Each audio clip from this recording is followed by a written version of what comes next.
বন্ধুরা, এইভাবে যদি তালটাকে একটু পুড়িয়ে না হয় তাহলে কিন্তু তালের ভিতরে যে তেতো ভাবটা আছে না, সেটা কিন্তু একেবারে নষ্ট হয়ে যায়। সামনেই জন্মাষ্টমী, আর জন্মাষ্টমীতে কিন্তু আমরা নানান রকমের রেসিপি বানিয়ে গোপুসোনার সামনে ভোগ নিবেদন করি। তো চলুন, একঘেয়েমি রেসিপি ছেড়ে একটু অন্যরকম স্বাদের রেসিপি তৈরি করা যাক। নমস্কার বন্ধুরা, অনুভার রান্নাঘরে আরও একটি নতুন রেসিপিতে সবাইকে স্বাগত জানাচ্ছি।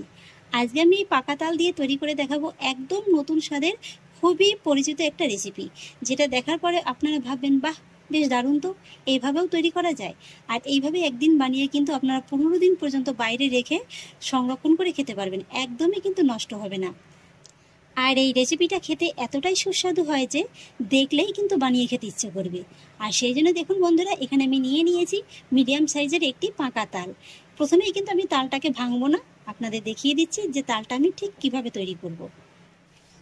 আর সেই জন্য দেখুন সরাসরি চলে এলাম গ্যাস ওভেনের কাছে। ওভেনটা জ্বালিয়ে দেব। আর তারপরে দেখুন নিয়েছি একটা রুটি শাকা স্ট্যান্ড। এবার আমি এই পাকা তালটি স্ট্যান্ডের পরে এইভাবে একটু সাবধানে বসিয়ে দেব। আর তারপর গ্যাসের ফ্লেমটাকে হাইতে দিয়ে এই তালটাকে আমি মোটামুটি 5 থেকে 6 মিনিটের মতো একটু পুড়িয়ে নেব। বন্ধুরা, এইভাবে যদি তালটাকে একটু পুড়িয়ে না হয় তাহলে কিন্তু তালের ভিতরে যে তেতো ভাবটা আছে না, সেটা কিন্তু একেবারে নষ্ট হয়ে যায়। আর তাছাড়া আমি আজকে যে রেসিপিটা শেয়ার করতে চলেছি আপনাদের সঙ্গে, সেই রেসিপিটাও খেতে কিন্তু দুর্দান্ত লাগে। আগেই বললাম, বাইরে 15 দিন রাখলেও কিন্তু কোনোরকমভাবে নষ্ট হওয়ার কোনো ভয়ই থাকবে না। তাহলে বন্ধুরা ফিরে আসছি 5 থেকে 6 মিনিট বাদে। ফিরে এলাম বন্ধুরা 5 থেকে 6 মিনিট বাদে। এই যে দেখুন বন্ধুরা, তালের গা থেকে কিন্তু হালকা একটু ফাটল দেওয়া শুরু করেছে। ঠিক এরকমই কিন্তু তালটা পুড়ে একটু হালকা ফেটে ফেটে যাবে। ঠিক এই অবস্থায় কিন্তু গ্যাসের ফ্লেমটাকে একেবারে অফ করে দিতে হবে। আর তারপরে এই তালটাকে একটু ঠান্ডা করে নিয়ে আপনাদের দেখিয়ে দিচ্ছি। তালটাকে আমি হালকা একটু ঠান্ডা করে নিয়েছি। আর এবার আমি তালের উপর থেকে এই যে তালের এই উপরি অংশটাকে এইভাবে ছাড়িয়ে নেব। এইভাবে যদি তালটাকে একটু পুড়িয়ে নেওয়া হয় তাহলে এই যে দেখবেন তালটা কিন্তু খুব সুন্দরভাবে একেবারে নরম হয়ে যায়, কাঠটা বের করতেও খুব সুবিধা হয়। এবার আমি তালের গা থেকে এই যে খোসাটাকে এইভাবে একটু ছাড়িয়ে নেব।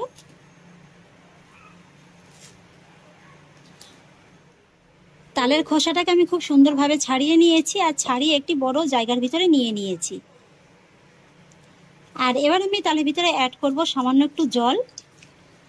তালটা যেহেতু একটু পুড়িয়ে নেওয়া হয়েছে তাই গাটা কিন্তু হালকা একটু পুড়ে পুড়ে যেতে পারে, এতে চিন্তার কোনো কারণ নেই। খুব ভালোভাবে একটু পরিষ্কার করে নিলেই হয়ে যাবে। আর তারপরে এইভাবে একটু জলটা দিয়ে তালটাকে এইভাবে খুব ভালো করে একটু চটকে নিতে হবে। এইভাবে একটু চটকে নিলে তালের মাড়টা বের করতে কিন্তু খুবই সুবিধা হবে। আমি এখানে 250 গ্রামের মতো জলটা দিয়ে এই যে তালটাকে খুব ভালোভাবে চটকে নিয়েছি। আর এবার দেখুন আমি নিয়েছি এই ধরনের একটি ছিদ্রযুক্ত থালা। থালার পরে এইভাবে রেখে তালের মাড়টাকে খুব ভালোভাবে বের করে নেব।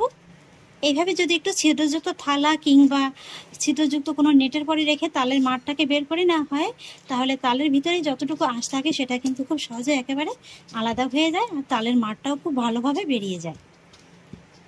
এতে করে তালটাকে আর আলাদা করে ছেঁকে নেওয়ার কোনো প্রয়োজন হয় না। তালের মাড়টাকে আমি খুব সুন্দরভাবে বের করে নিয়েছি। আর এবার আমি তালের ভিতরে ঘরে থাকা কয়েকটি সাধারণ উপকরণ অ্যাড করব। আর সেই জন্য প্রথমেই দিয়ে দিচ্ছি 1 কাপ ময়দা। ময়দাটাকে কিন্তু অবশ্যই চেলে নেবেন। তারই মধ্যে দিয়ে দিচ্ছি 1/2 কাপ আটা। এখানে আপনারা আটাটা না দিয়ে শুধু ময়দা দিয়েও কিন্তু করতে পারেন, আবার শুধু আটা দিয়েও কিন্তু করতে পারেন, তবে আটাটাকেও কিন্তু অবশ্যই চেলে নেবেন। আর তারপরে দিয়ে দিচ্ছি 1/2 কাপ সুজি। একই সঙ্গে দিয়ে দিচ্ছি 1/2 কাপ চিনি। এখানে আমি তালটা একটু চেক করে দেখেছিলাম, তালটা কিন্তু বেশ ভালোই মিষ্টি, তাই চিনির পরিমাণটা আমি একটু কমিয়ে দিলাম। তবে তালের মিষ্টত্বটা বুঝে আপনারা কিন্তু চিনির পরিমাণটা বাড়িয়ে কিংবা কমিয়ে দেবেন। আর তারপরে দিয়ে দিচ্ছি স্বাদ অনুযায়ী লবণ। যে কোনো মিষ্টির রেসিপিতে স্বাদের ব্যালেন্সটা ঠিক রাখার জন্য লবণটা দেওয়া কিন্তু অতি আবশ্যক। লবণটা দিলে কিন্তু খেতে খুবই ভালো লাগে। তবে আপনারা যদি এটা গোপালের ভোগের জন্য তৈরি করেন তবে সেক্ষেত্রে সাদা লবণটা বাদ দিয়ে সন্দুক লবণটা ব্যবহার করতে পারেন। আর এবার আমি এর ভিতরে সবশেষে অ্যাড করছি খুবই সিক্রেট একটা উপকরণ, দিয়ে দিচ্ছি 1 চামচের 4 ভাগের 1 ভাগ বেকিং সোডা। এটা দিলে কিন্তু বন্ধুরা এই রেসিপিটা খুবই ফ্লাফি হবে, খেতে কিন্তু খুবই ভালো লাগবে। এবার আমি এই সমস্ত উপকরণগুলোকে একবার ভালোভাবে মেখে নেব। মাখাতে মাখাতে আমি আপনাদের দেখিয়ে দিচ্ছি। এর ভিতরে আমি যে আসল উপকরণটা সেটা দিতেই কিন্তু ভুলে গিয়েছি। দেখুন এখানে নিয়ে নিয়েছি আমি মাঝারি সাইজের একটা নারকেলের হাফ মালা নারকেল কোড়া। এই নারকেল কোড়াটা দিলে কিন্তু খেতে দুর্দান্ত লাগে। ভালোভাবে এবার মেখে নেব। এইভাবে যখন ভালোভাবে মিশিয়ে নেওয়া হয়ে যাবে তখন কিন্তু এইভাবে একবার হাতের সাহায্যে খুব ভালোভাবে ফেটিয়ে নিতে হবে। ভালোভাবে মেখে নেওয়ার পরে এবার ফাইনালি এর টেক্সচারটা আমি আপনাদের দেখিয়ে দিচ্ছি। এই যে দেখুন বন্ধুরা, একটু কিন্তু নরম নরম করে মেখে নিতে হবে। আর এবার আমি মেখে নেওয়া ব্যাটারটিকে 5 মিনিটের মতো একটু রেস্টে রেখে দেবো। যেহেতু এর ভিতরে সুজিটা দেওয়া আছে তাই সুজিটা ফোলার জন্য একটু সময় দিতে হবে। 5 মিনিট হয়ে গেছে, গ্যাসে একটি কড়াই চাপিয়ে দিয়েছি। কড়াইতে দিয়ে দেবো পর্যাপ্ত পরিমাণে সাদা তেল। এতক্ষণে নিশ্চয়ই বন্ধুরা বুঝতে পারছেন যে আমি আজকে পাকা তাল দিয়ে আপনাদের সঙ্গে কি রেসিপি শেয়ার করতে চলেছি। বন্ধুরা, আজকে আমি একদম নতুন পদ্ধতিতে আপনাদের সামনে পাকা তালের তাল ফুলুরি রেসিপি শেয়ার করতে চলেছি। এইভাবে একবার তৈরি করে খেয়ে দেখবেন, খেতে কিন্তু খুবই ভালো লাগে। তালের বড়ার ভিতরে কিংবা ফুলুরির ভিতরে কোনো তেতো ভাব তো থাকেই না। আর তাছাড়া কিন্তু 15-20 দিন ধরে ফ্রিজ ছাড়াই আপনারা সংরক্ষণ করে খেতে পারবেন। এবার কিন্তু তেলটাকে আমি মিডিয়াম হাই ফ্লেমে মিডিয়ামভাবে গরম করে নেব। তেলটাকে গরম করে নিয়েছি আর এবার গ্যাসের আঁচটাকে মিডিয়ামের থেকে একটু কমিয়ে দিয়ে বড়াগুলোকে ভেজে নিতে।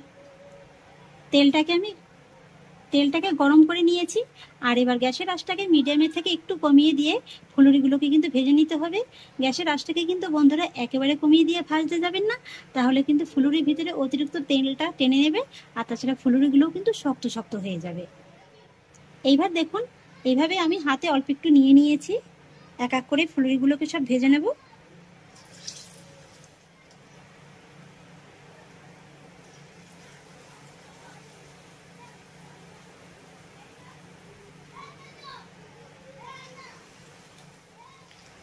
বেশ কয়েকটি ফুলুরি আমি গরম তেলে ছেড়ে দিয়েছি। আর এবার ফুলুরিগুলোর উপর থেকে এইভাবে একটু তেলটাকে ছড়িয়ে দিয়ে খুব সুন্দর করে লাল লাল করে ভেজে নেব। কত সুন্দরভাবে দেখুন তেলের উপরে ভেসে উঠেছে। আর দেখুন ফুলে কিন্তু বেশ অনেকটা বড় হয়ে গেছে। যেহেতু এর ভিতরে সামান্য একটু বেকিং সোডাটা দেওয়া হয়েছে, যার কারণেই কিন্তু ফুলুরিগুলো এত সুন্দর একেবারে ফুলে ডবল হয়ে গেছে। আর এইবার কিন্তু এইভাবে একটু অনবরত নেড়ে চেড়েই ফুলুরিগুলোকে ভেজে নিতে হবে।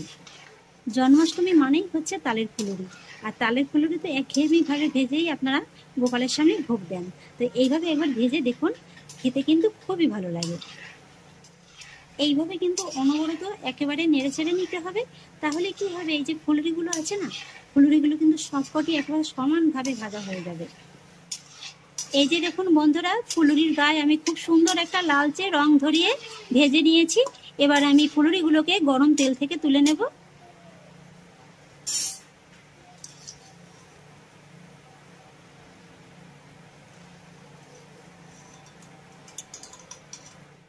তেলটাকে খুব ভালোভাবে ঝরিয়ে নেব। দেখতে দেখুন বন্ধুরা কতটা লোভনীয় লাগছে। একই রকম ভাবে বাকি ব্যাচের ফুলুরিগুলোকেও ভেজে নেব। এই ফুলুরিগুলো ভাজতে কিন্তু খুব বেশি সময় লাগে না। এক এক ব্যাচ ভাজতে মোটামুটি 5 থেকে 6 মিনিটের মতো সময় লাগে। দ্বিতীয় ব্যাচের ফুলুরিগুলো আমার খুব ভালোভাবে ভেজে নেওয়া হয়ে গেছে। এগুলোকেও কিন্তু আমি তেল থেকে তুলে নেব। এগুলোও দেখুন বন্ধুরা ফুলে একেবারে কিন্তু ডবল হয়ে গেছে। তেলটাকে খুব ভালোভাবে ঝরিয়ে নেব আর এইভাবেই সমস্ত ফুলুরিগুলোকে ভেজে তারপর আপনাদের দেখিয়ে দিচ্ছি। সমস্ত তালের ফুলুরিগুলো আমার ভাজা হয়ে গেছে। দেখতে দেখুন বন্ধুরা কতটা লোভনীয় লাগছে। আর এই ফুলুরিগুলো দেখুন একেবারে কতটা নরম হয়েছে, একেবারে কিন্তু তুলোর মতো নরম। এই যে দেখুন, আর এইভাবে কিন্তু বেশ অনেক দিন পর্যন্ত একই রকমভাবে নরম তুলতুলে থাকবে। এই যে দেখুন ভিতরটা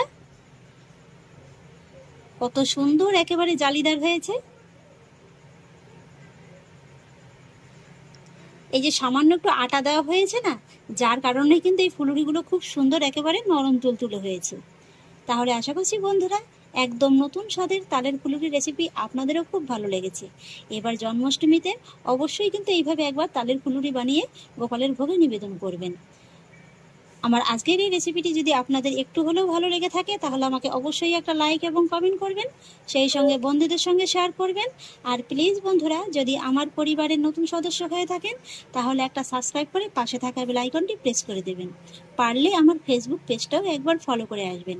ফিরে আসছি এরকমই পরের অন্য কোনো নতুন রেসিপি নিয়ে। সবাই ভালো থাকুন, সুস্থ থাকুন, ধন্যবাদ।